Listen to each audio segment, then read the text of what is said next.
ভগবান শ্রীকৃষ্ণকে নিয়ে অনেক গল্পই প্রচলিত রয়েছে। শৈশব থেকে যৌবন পর্যন্ত তার একাধিক আশ্চর্যজনক ঘটনার কথা অনেকেই জানেন।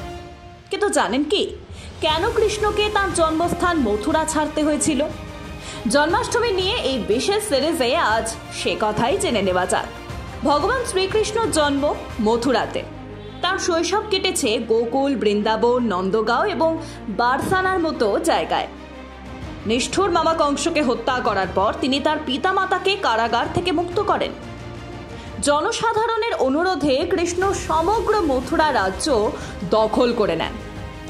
সেখানকার মানুষও কংসের মতো নিষ্ঠুর শাসকের কাছ থেকে চেয়েছিলেন মুক্তি, কিন্তু তা যে এত সহজ ছিল না। কংসকে হত্যা করার পর তার শ্বশুর জরাসন্ধ কৃষ্ণের শত্রুতে পরিণত হন।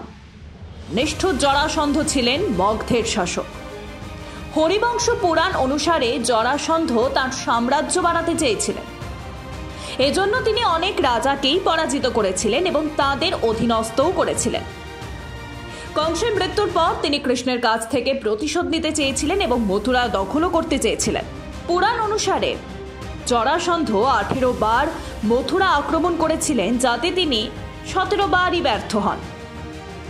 শেষবারের মতো জরাসন্ধ আক্রমণের জন্য একজন বিদেশি শাসক কালায়ানকেও সঙ্গে নিয়েছিলেন।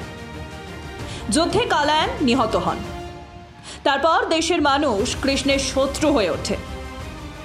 মথুরার সাধারণ মানুষকেও বারবার এই যুদ্ধে জর্জরিত হতে হয়েছিল। অবশেষে সব বাসিন্দাদের সঙ্গে কৃষ্ণ মথুরা ছেড়ে যাওয়ার সিদ্ধান্ত নেন। কৃষ্ণ তখন মথুরার সব লোককে নিয়ে গুজরাটের উপকূলে কোস্থলিতে যান। সেখানেই তিনি তার বিশাল দ্বারকা নগরী নতুন করে গড়ে তোলেন। জনগণের নিরাপত্তার জন্য তিনি চারদিক থেকে মজবুত প্রাচীর দিয়ে পুরো শহরকেই সুরক্ষিত করেছিলেন। পুরাণ অনুসারে শ্রীকৃষ্ণ এখানে 36 বছর রাজত্ব করেছিলেন। Bureau report, Ritam Bangla.